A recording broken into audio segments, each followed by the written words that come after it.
The first thing Marcus Chen noticed when he stepped off the plane at Mactan-Cebu International Airport was the heat. It wrapped around him like a damp towel, thick and immediate, even at 2 in the morning.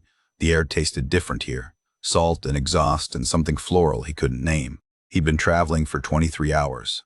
Austin to Los Angeles to Tokyo, Tokyo to Manila, Manila to Cebu. His body didn't know what time it was anymore, but his heart knew exactly why he was here. He clutched his phone in his right hand, thumb hovering over the screen. The photo was still there. Isabella, smiling at the camera, her dark hair catching golden light, the ocean blurred soft behind her. She'd sent that picture 3 weeks ago with a message that made his chest tighten even now. I can't wait to finally see you in person, Marcus. I'm counting the days. 8 months. 243 days of messages, video calls, voice notes sent across 12 time zones. And now he was here, on her island, in her world. The arrivals hall was nearly empty. A few tired families clustered near the exit. A driver holding a sign with someone else's name. Fluorescent lights hummed overhead, casting everything in that particular shade of airport, white that exists nowhere else on Earth. Marcus scanned the faces. She'd promised to meet him here. "I'll be the one who can't stop smiling," she'd written. "You'll recognize me instantly." But she wasn't there. He waited near the baggage claim, his suitcase already retrieved, standing beside him like a silent companion. 10 minutes became 20. 20 became 40. His phone showed no new messages. He tried calling, straight to voicemail. The automated voice spoke in a language he didn't understand. He felt the first thin thread of anxiety pull tight in his stomach. This was normal, he told himself. Traffic. A misunderstanding about which terminal she was coming. 1 hour passed, then 2. The airport grew quieter. The families left. The driver left. A janitor pushed a wide mop across the floor in slow, methodical arcs. Marcus sat on a metal bench, his suitcase between his knees, staring at his phone. The battery was at 18%. He hadn't thought to buy a local SIM card yet. The Wi-Fi connection flickered weak and uncertain. Then his phone vibrated. A message, relief flooded through him so suddenly his hands shook. "Baby, I'm so sorry. My phone died and I couldn't find a charger. I feel terrible. Are you still there?" He typed back immediately. "Yes, I'm here. Are you close?" 3 dots appeared, disappeared, appeared again. "I can't get there now. It's too late and there's no transport. Can you take a taxi to this address? I'm waiting for you here at my aunt's house. I'm so sorry, baby. I wanted to meet you at the airport so badly."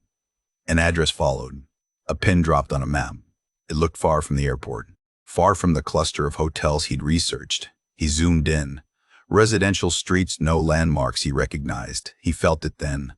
Just a whisper. A small voice in the back of his mind that said, "This isn't right." But he pushed it down. She explained it. Her phone died. Things happen. He'd come all this way. What else was he going to do? Check into some sterile hotel alone and wait until morning. He showed the address to a taxi driver outside. The man looked at the screen, then at Marcus, then back at the screen. There was a pause. A calculation happening behind the driver's eyes. Then he nodded slowly and quoted a price that seemed high, but Marcus didn't argue. He loaded his suitcase into the trunk and climbed into the back seat. The taxi pulled away from the bright lights of the terminal and into the dense tropical darkness of Cebu at 3 in the morning. But that moment at the airport, the empty arrivals hall, the 2-hour wait, the message that came just late enough, that was the moment everything changed. Marcus didn't know it yet. He was still thinking about the way Isabella's voice sounded in their video calls, still replaying the conversations that had convinced him she was different, still believing that on the other side of this taxi ride, love was waiting. To understand how Marcus Chen ended up in the back of that taxi, you have to go back 9 months, back to Austin, Texas, back to an ordinary Tuesday night in February when loneliness felt less like an emotion and more like furniture in his apartment, just another thing that had always been there. Marcus was 42 years old, and his life had become very small. Not bad, not tragic, just small.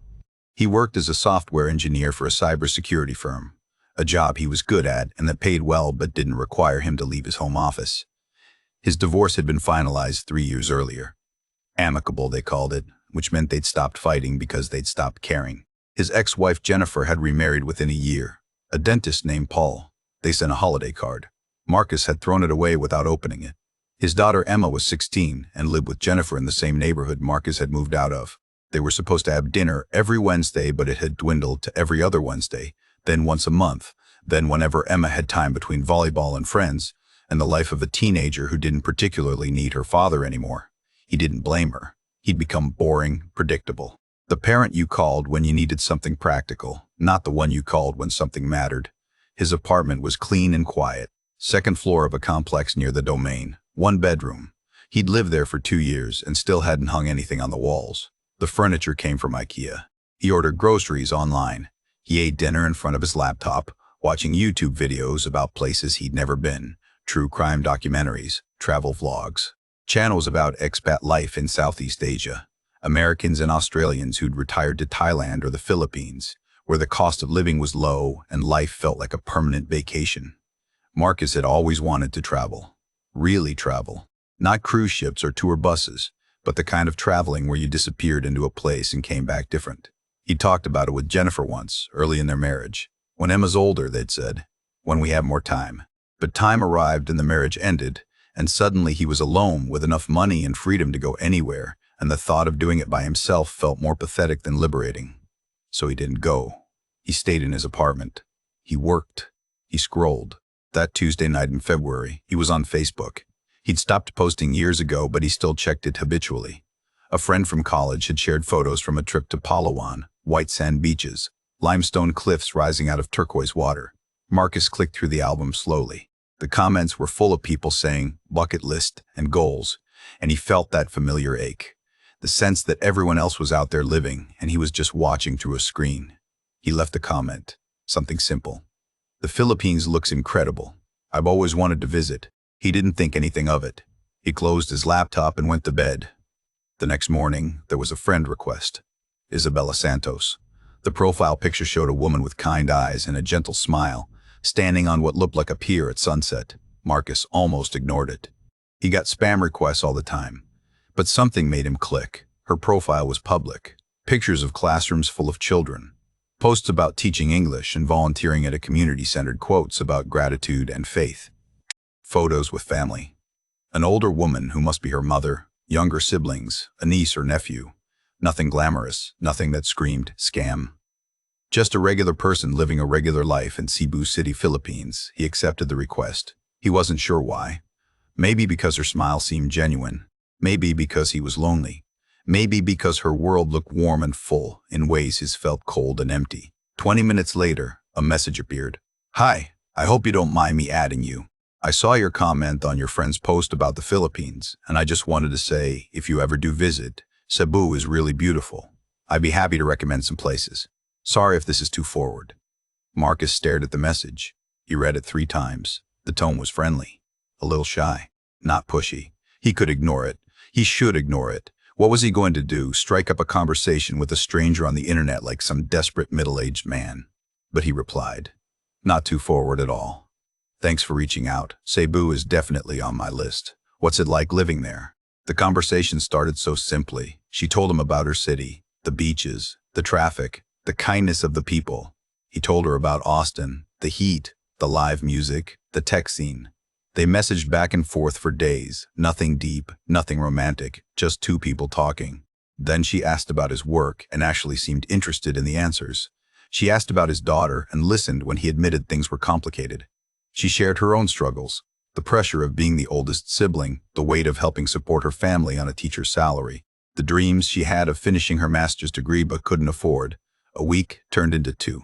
They moved to WhatsApp. Voice messages started.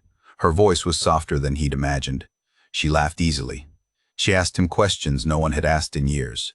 What made him happy? What did he regret? If he could do anything in the world without consequences, what would it be? I'd travel, he told her. I'd see everything. I'd stop being so afraid of doing things alone. You're not alone, she said. You have me to talk to now. It was such a small thing. But in that moment, in his quiet apartment with the walls he'd never decorated and the life he'd let become too small, it felt like everything. Video calls began in April. The first time he saw her face in real time, his heart did something unexpected. She was beautiful. But more than that, she was real. She showed him her apartment, small but tidy. She introduced him to her cat, a scraggly orange thing named Lucky. She called him while cooking dinner, and they just talked while she chopped vegetables and he sat at his desk pretending to work. She never asked for money. Not once. When Marcus offered to send something for her birthday, she refused. "I don't want you to think I'm talking to you for that," she said. "I like you, Marcus. I like talking to you. That's enough." And he believed her. Because why wouldn't he? She didn't fit the profile. She had a job, a life, friends and family. She showed him on camera. She wasn't some too-good-to-be-true model asking him to rescue her. She was just Isabella, a teacher from Cebu who'd reached out to a stranger about travel recommendations and somehow become the person he talked to every day. By June, they were talking about meeting. Marcus would come to the Philippines. She'd show him around. No pressure, no expectations. Just two friends finally meeting in person. But it felt like more than that. It felt like falling. And on a Friday night in July, after a video call where they'd talked until 2 in the morning and she'd fallen asleep on camera, and he'd watched her breathe for 5 minutes before ending the call, Marcus opened a travel website and booked a flight to Cebu. 3 months out. December. He'd spend the holidays somewhere that felt like it mattered. He sent her a screenshot of the confirmation. Her reply came instantly. A voice note, her voice shaking with emotion. "Marcus, I can't believe you're really coming. I'm scared. What if I'm not what you expect? What if you don't like me in person?" "That won't happen," he typed. "I already know you." But he didn't. Not really. He knew a version. A carefully constructed story told in messages and video calls and moments designed to make him feel exactly what he felt. And somewhere across the Pacific Ocean, in a house Marcus had never actually seen, Isabella Santos smiled at her phone and sent his message to a group chat. "He booked the flight," she wrote. 4 other people reacted with thumbs up. The trap was set. Marcus just didn't know he was walking into it. The 3 months between booking the flight and leaving for Cebu passed in a strange blur of anticipation and preparation. Marcus told almost no one. His daughter Emma knew he was taking a trip to the Philippines, but he kept the details vague. A friend from work, someone he'd met online. It sounded less pathetic that way. His ex-wife didn't need to know anything. His coworkers assumed it was just a vacation. Only Isabella knew the truth, that he was coming for her. Their conversations intensified in those months. She sent him photos constantly. Her classroom decorated for Christmas even though it was still October. The view from her favorite coffee shop. Her mother's hands folding laundry, wrinkled and worn from years of work. She shared things that felt private, intimate. The small disappointments of her day. The students who struggled. The bills that piled up. She cried once during a video call because her landlord raised the rent and she didn't know how she'd manage. Marcus wanted to help, but she stopped him before he could offer. "Please don't," she said, wiping her eyes. "I would never forgive myself if you thought I was using you." That refusal meant everything to him. It proved she was real. Proved this wasn't what everyone warned him about when they heard the words woman and Philippines in the same sentence. He'd done his research. He'd read the forums. Men who sent thousands of dollars to girlfriends they'd never met. Men who showed up to addresses that didn't exist. Romance scams, catfishing. Syndicates that specialized in extracting money from lonely foreigners. But Isabella wasn't like that. She had her pride, her dignity. She worked for everything she had. 6 weeks before his flight, something shifted. Isabella introduced him to her family, not just in photos anymore, but live on video. First was her cousin Marie, early 30s, cheerful, worked as a nurse at a private clinic. Marie waved at the camera and teased Isabella about finally having a boyfriend. "She talks about you constantly," Marie said. "Marcus this, Marcus that. It's very sweet." Then came Aunt Linda, older, maybe late 50s, with reading glasses perched on her nose and a warm laugh that filled the screen. Linda ran a small guest house, she explained. Just 3 rooms, mostly Filipino families visiting Cebu. Sometimes foreign tourists who wanted something more authentic than the big hotels. "If you need a place to stay when you visit, you're welcome here," Linda offered. "We'd love to have you." Marcus hesitated. He'd already looked at hotels, the Radisson Blu, the Marco Polo, places with reviews and star ratings, and the kind of predictability that made travel feel safe. But Isabella's face lit up at her aunt's offer. "It would be so much nicer," she said. "You'd really get to experience how we live here, not just the tourist version. And I could see you more easily. The guest house is close to my place." It made sense. It was thoughtful. It was exactly the kind of authentic experience he'd said he wanted. So he agreed. Linda sent him photos. A modest 2-story house painted pale yellow, clean, simple rooms with tiled floors and ceiling fans. A small garden in back. It looked fine. More than fine. It looked real. The weeks counted down. Marcus bought new clothes. Lightweight shirts that wouldn't show sweat. Good walking shoes. He read guidebooks about Cebu. Practiced basic Tagalog phrases on an app. Hello, thank you. How much does this cost? He imagined conversations he'd have, meals they'd share, the moment at the airport when he'd finally see her face, not through a screen but standing right in front of him. 2 weeks before departure, Isabella's mother got sick, not seriously. Just a bad cough that wouldn't go away. Isabella mentioned it casually during a call. She's been working too hard, she said. She won't rest. A few days later, the cough was worse. Linda took her mother to the clinic where Marie worked. They ran tests. Possible pneumonia. They needed to watch it. Isabella was worried, but trying not to burden Marcus with it. You have enough on your mind with the trip coming up, she said. But Marcus asked about it, checked in. How was she doing? Did the medicine help? And Isabella answered honestly. Still not great. They might need more tests. The public hospital had long waits, and her mother refused to go anyway. Too proud, too stubborn. Marcus said what anyone would say. I hope she feels better soon. Let me know if there's anything I can do. Isabella thanked him but didn't ask for anything. She never asked. Then he was packing. Then he was at the airport. Then he was in the air watching the route map on the seatback screen as the little airplane icon crawled across the Pacific. 13 hours to Tokyo, 4 hours layover, 5 more hours to Manila. Another short flight to Cebu. His body ached. His mind raced. He tried to sleep but couldn't. He kept checking his phone during the layovers. Messages from Isabella. I can't wait. I'm so nervous. What if I'm not as pretty in person? What if you're disappointed? He assured her over and over. That won't happen. I already know what you look like. I'm coming for you, not some fantasy. But when he landed in Cebu at 2 in the morning and she wasn't there, the fantasy cracked just a little. And when the taxi drove him through dark, unfamiliar streets to an address he couldn't verify, the crack spread a bit wider. But he ignored it, because at the end of this drive, Isabella was waiting, and he'd come too far to turn back now. The guest house looked exactly like the photos. The taxi pulled up to a narrow street lined with concrete houses pressed close together. Dogs barked from somewhere unseen. A single streetlight flickered yellow. The driver helped Marcus with his suitcase and drove away quickly, leaving him standing alone in front of the yellow house. The gate was open. Lights were on inside. Before he could knock, the door swung wide. Aunt Linda stood there in a floral house dress, smiling broadly. Marcus, welcome, welcome. Come in, come in. She ushered him inside with the kind of fussing energy that felt immediately familiar. The house smelled like jasmine and cooking oil. A small living room with a wooden couch and a television playing softly. Religious images on the walls. A calendar from a local pharmacy. You must be exhausted, Linda said, already moving toward the kitchen. Sit, sit, I'll make you something to eat. I'm fine, thank you, Marcus said, but she waved him off. Nonsense. You just flew around the world. You need food. She disappeared into the kitchen. Marcus sat on the couch, his suitcase beside him, trying to orient himself.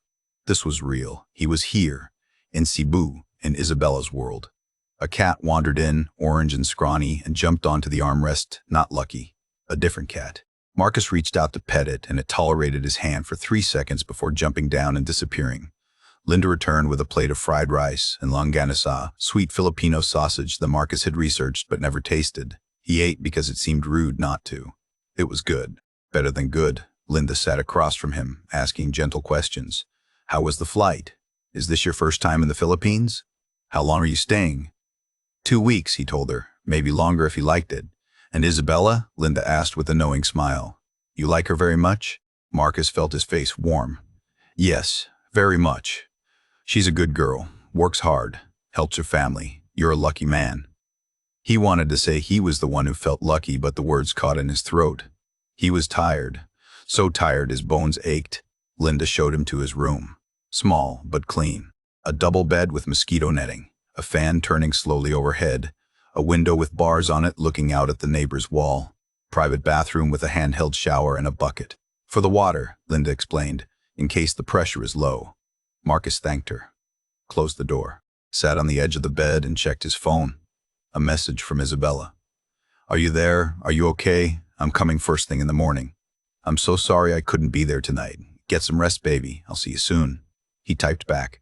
I'm here. I'm fine. Can't wait to see you. He lay down without unpacking and fell asleep in his clothes. Morning came with roosters and sunlight pouring through the window and the smell of coffee. Marcus woke disoriented, his body convinced it was midnight. He showered in lukewarm water, changed into fresh clothes, and found Linda in the kitchen making breakfast. She insisted he eat pandesal with butter and instant coffee that was sweeter than he expected, but he drank it anyway.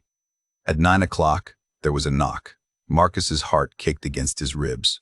Linda opened the door, and there she was. Isabella, smaller than he'd imagined, more delicate. She wore a simple sundress and sandals, her hair pulled back in a ponytail, and when her eyes met his, she smiled so wide and genuine that every doubt he'd had in the taxi dissolved instantly. "Hi," she said, almost whispering. "Hi," he said back. They stood there for a moment uncertain, and then she stepped forward and hugged him. She smelled like coconut and something floral. Her body fit against his perfectly. He felt her heartbeat against his chest, fast, nervous, real. "You're really here," she said into his shoulder. "I'm really here." The first 2 days were everything Marcus had imagined. Isabella took him everywhere. They rode a jeepney to the old city, squeezing into the crowded vehicle with locals who stared at Marcus but not unkindly. She showed him Magellan's Cross, the Basilica, the fort with its stone walls and ocean views. They ate lecken at a place only locals knew about, the pork so crispy and rich Marcus couldn't stop eating. They walked along the boulevard at sunset, hand in hand, and watched the sky turn pink and gold over the water. She was easy to be with, funny, attentive. She translated signs for him and negotiated prices at markets and laughed when he tried to speak Tagalog and mangled every word. They took selfies. They shared halo, the shaved ice dessert piled high with sweet beans and fruit and ice cream melting into purple slush. He'd never been happier, never felt more present in his own life. But small things started to accumulate. Isabella's phone rang constantly. At lunch, during walks, in the middle of conversations. She'd glance at the screen, apologize, step away to answer, always out of earshot, always returning with a smile that seemed just slightly forced. "Just my sister," she'd say, or "just work stuff." He didn't push.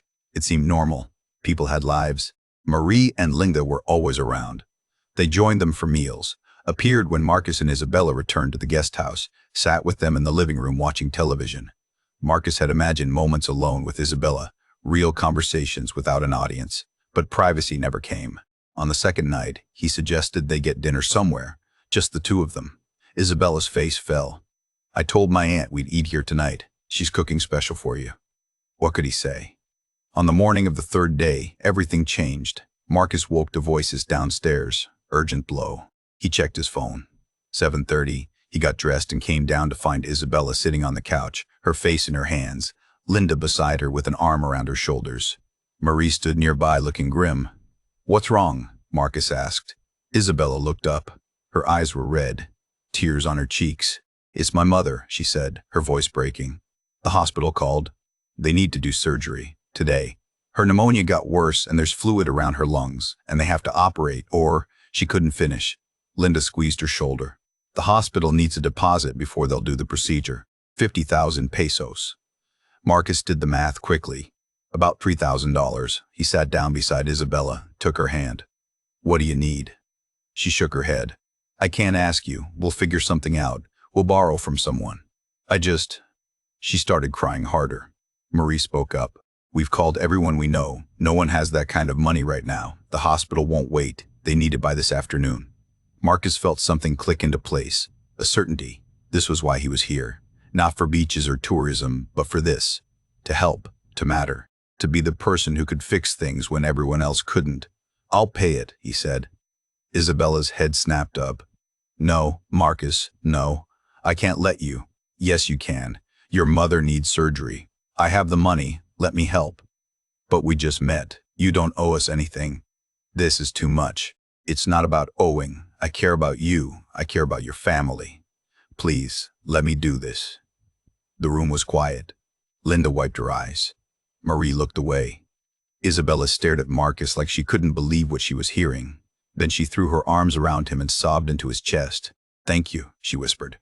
"Thank you, thank you, thank you. I'll pay you back. I promise, as soon as I can."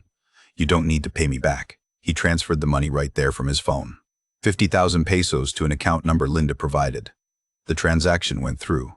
Isabella kissed him. Really kissed him. Deep and grateful and full of something that felt like love. "You saved her," Isabella said. "You saved my mother's life." That afternoon they visited the hospital. Isabella's mother was already in pre-op, they were told. The family couldn't see her yet. But the surgery was happening. Everything was okay. Marcus felt a warmth spread through his chest that had nothing to do with the tropical heat. He'd done something good, something real. That night, after dinner, a man arrived at the guest house. Older, maybe 60, with silver hair and an expensive watch. Linda introduced him as Uncle Ramon, not a blood relative, an old family friend.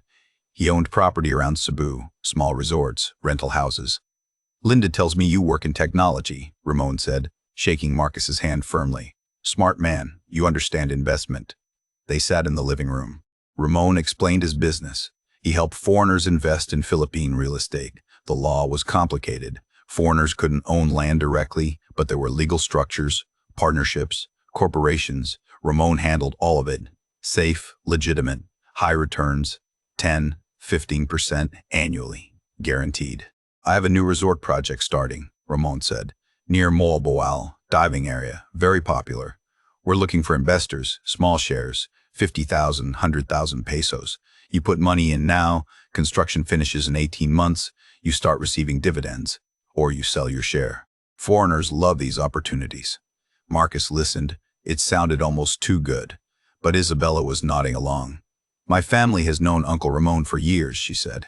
He's helped a lot of people. He's very trusted.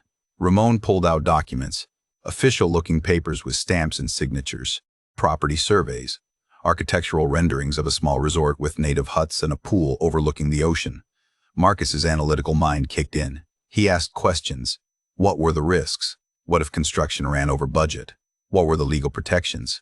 Ramon answered everything smoothly. He had permits, contracts, a proven track record. I don't pressure anyone, he said. You think about it, but the investment window closes next week. After that, the shares are allocated. Marcus said he'd think about it, but that night, lying in bed, unable to sleep, he did the math. $10,000, 150,000 pesos. If the returns were real, that would be 1,500 a year. And if the property appreciated, maybe he could double his investment when he sold. It was the kind of opportunity that didn't come often. The next morning, he told Ramon he was in, transferred the money, received a contract with his name on it, and a property share certificate that looked official and real. Ramon shook his hand. Smart decision. You won't regret this. That night, Marcus video called his daughter. Emma answered from her bedroom, homework spread around her. Hey, Dad, how's the trip?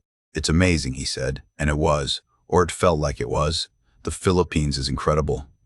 Are you being safe? Mom said you're staying with people you met online. I'm fine, sweetie. I'm with good people. They talked for 10 minutes. She had a volleyball tournament coming up. A boy at school liked her. Normal teenage things. When they hung up, Marcus felt a strange disconnection. He'd been in Cebu for a week, 7 days. He'd barely thought about home, barely checked his email, barely existed outside this bubble of Isabella and her family and this new life he was building. He looked at his banking app. $28,000 transferred in the past week, medical emergency, investment opportunity, smaller amounts here and there, dinner, gifts, Linda's guest house fee that kept getting pushed back. Pay whenever, she'd said. Your family now. $28,000. Marcus closed the app. It was fine. He was helping people who needed it. He was investing in his future. He was in love with a woman who looked at him like he was everything.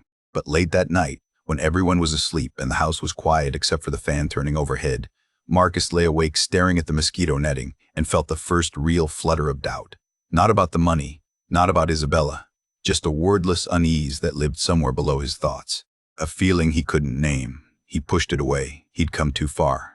Given too much, he couldn't afford to doubt now, so he closed his eyes and told himself the same thing he'd been telling himself since that first message 9 months ago. This is real. She's real. Love requires faith. And somewhere in the house, in a room he'd never been invited to see, 4 people sat around a table counting American dollars and planning the next phase. 2 weeks in Cebu and Marcus had stopped counting days. Time felt different here, looser. The routine had become familiar. Wake to roosters and coffee. Breakfast with Linda, who always made too much food.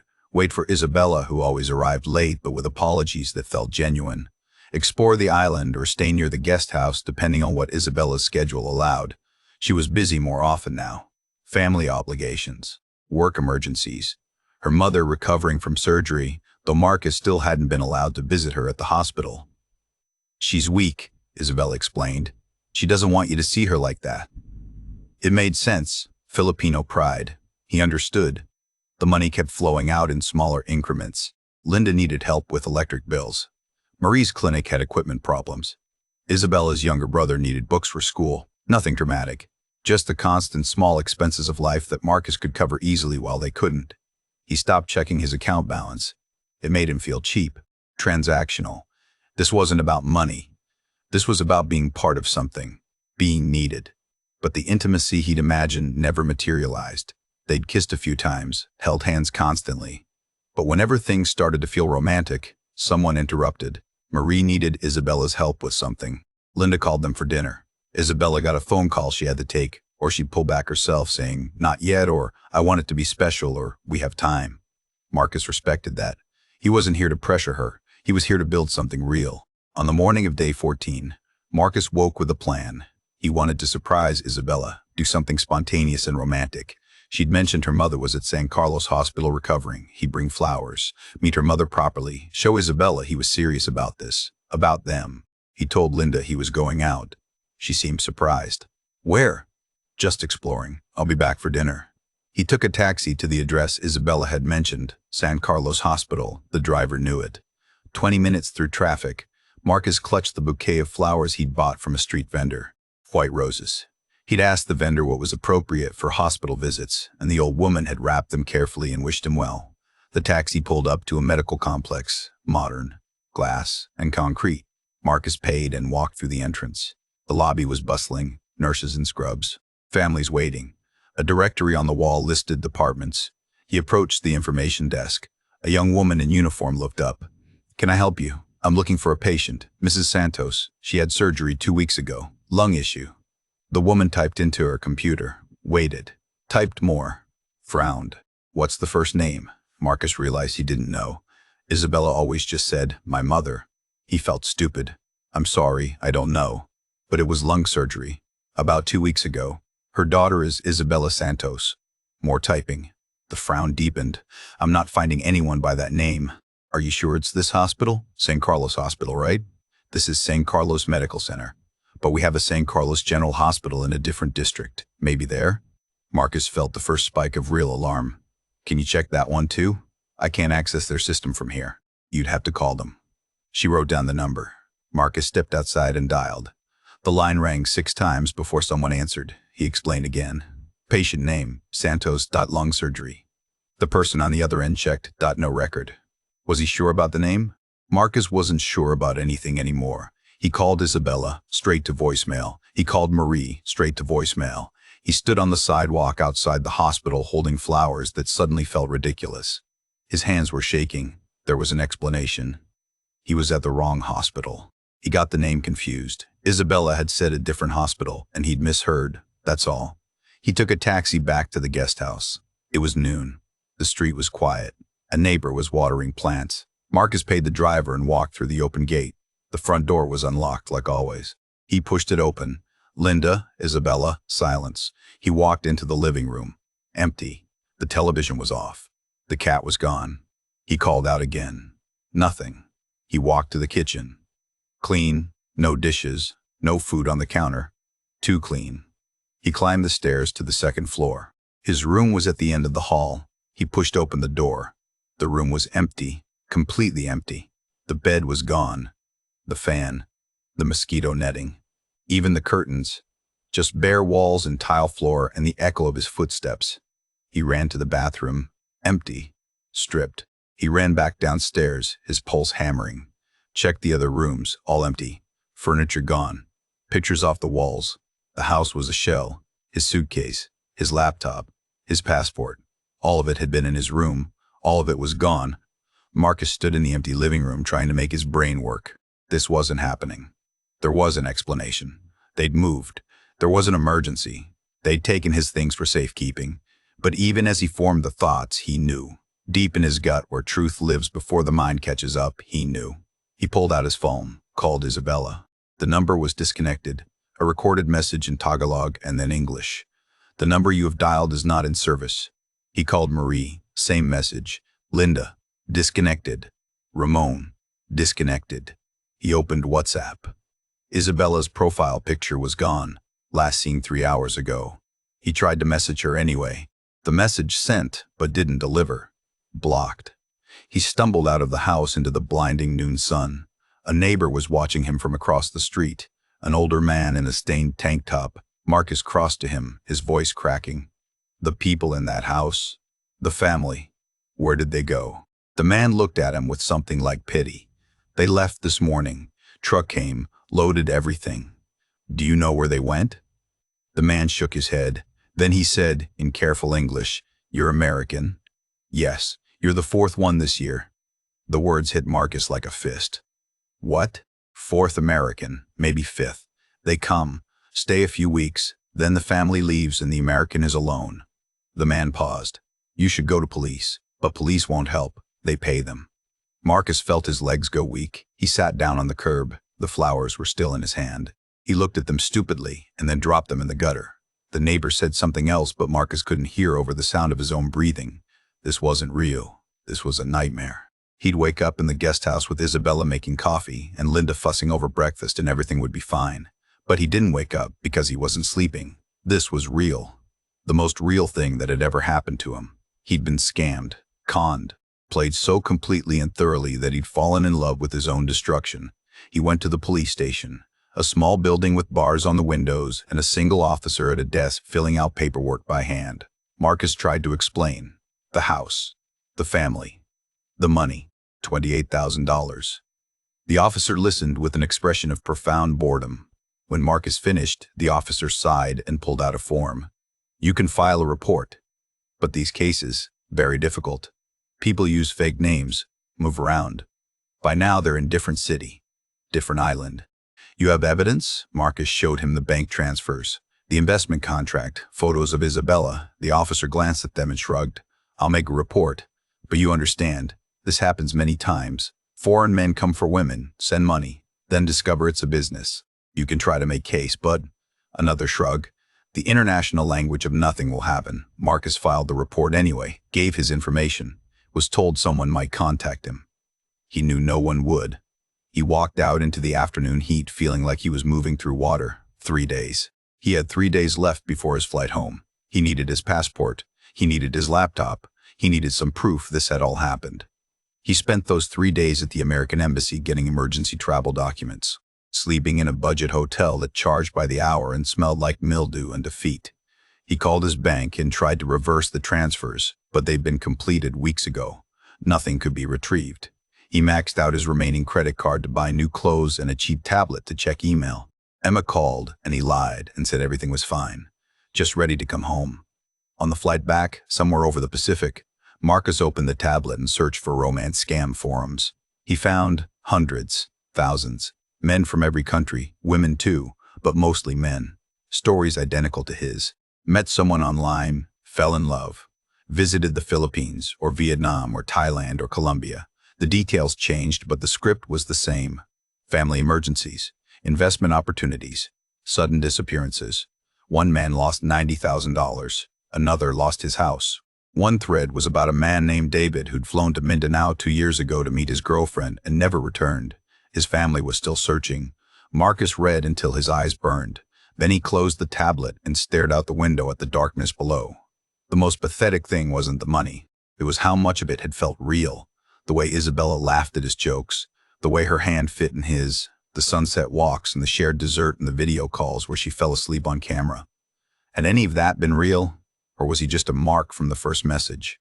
Just another lonely middle-aged man whose loneliness could be monetized? Back in Austin, he told everyone he'd been robbed, mugged, lost everything but thankful to be alive. People accepted the lie because it was easier than the truth. His daughter hugged him and said she was glad he was okay. His ex-wife sent a text saying that's why you don't travel to dangerous places alone. His co-workers welcomed him back and didn't ask questions. He moved through his life like a ghost, worked, ate, slept poorly. The apartment that had felt too empty before now felt cavernous. He'd lost $28,000, but what he couldn't stop thinking about was the hope, the feeling of mattering, of being chosen, of flying across the world for someone who whispered his name like a prayer. That's what they'd really stolen. Not his money, not his passport. His ability to believe he deserved anything good. 6 months later, on a random Tuesday night, Marcus opened Facebook. He told himself he wasn't looking for her, but he was. And he found her. Different profile. Maria Gonzalez now, different city. Davao, this time. The photos were similar. Same smile. Same warm captions about faith and gratitude. Same posts about teaching and family. Her relationship status was single. She had 300 friends. Half of them men from America, Australia, Europe. Men whose profile pictures showed them alone, older, searching. Her latest post was a sunset photo. The caption read, "Excited to meet new friends and show them the beauty of the Philippines. Life is an adventure, and I'm grateful for everyone who comes into it." 72 likes. 15 comments. Men saying beautiful, and I'd love to visit, and maybe we can chat sometime. Marcus stared at the screen. He could report the profile, warn people, send messages to every man in her friend list. But what would that accomplish? She'd make a new account. They'd find new victims. The machine would keep running because there would always be more Marcus Chens. More lonely men who wanted so badly to believe that someone across the world had chosen them. He closed Facebook, deleted the app, sat in the silence of his empty apartment, and understood something terrible and true. The real crime wasn't what they'd done to him. It was what they'd understood about him from that very first message. That he was lonely enough to believe, desperate enough to trust, hopeful enough to fly 13,000 miles for a woman who saw him as nothing more than numbers in a bank account. And the worst part, the part that kept him awake in the darkest hours, was that even knowing all of it, even seeing the script laid bare, some small broken part of him still wanted to believe that somewhere in those 2 weeks, in those moments on the beach, or holding her hand or watching her laugh, see something he said, there had been 1 second, just one, where Isabella had seen him as a person and not a transaction. But there hadn't been. There never was. And in the quiet of his apartment, Marcus finally understood that the loneliness that had driven him to her was nothing compared to the loneliness of knowing that the only time he'd felt truly alive in years had been a carefully crafted lie designed to extract exactly what it extracted. The money was gone. The trust was gone. But what hurt most was simpler than that. He believed someone had finally chosen him. And the truth was, no one had. No one ever had. They'd just found him useful. And somewhere in Davao, a phone buzzed with a new friend request. Isabella, now Maria, smiled and opened the message. Another man, another country, another script beginning with the same words.